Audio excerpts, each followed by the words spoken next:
Quelle est la sexualité de ces fruits? Oui, je compte jamais m'arrêter. L'ananas, elle est clairement pansexuelle. Elle tape dans tout, elle s'en fout des genres, du physique. Elle s'attache au cœur.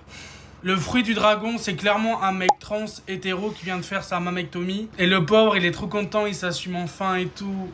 La papaye, c'est évident, c'est une grosse lesbienne butch. Le citron, il est clairement asexuel. Lui, tu lui parles pas de ça. L'orange, c'est clairement une daronne hétéro ménopausée. Elle est au bout de sa vie. C'est typiquement la collègue qui est toujours aigrie. Elle est toujours méchante avec les autres parce qu'elle est mal baisée. Un peu plus de sa vie, elle a chaud à la chatte. Par contre, la clémentine, c'est clairement un mec bisexuel. Il est cool, il s'assume, il fait du mal à personne. Lui, je l'aime bien. Les raisins, sans aucun doute, c'est des ados qui ont entre 14 et 16 ans. À chaque fois qu'en cours, il y a une fille qui met des lunettes, il la compare à Mia Khalifa. Bref, ils sont relous, quoi. Par contre, ils adorent jouer au jeu de la biscotte dans les vestiaires. La pêche, c'est clairement un gay passif qui a des grosses fesses.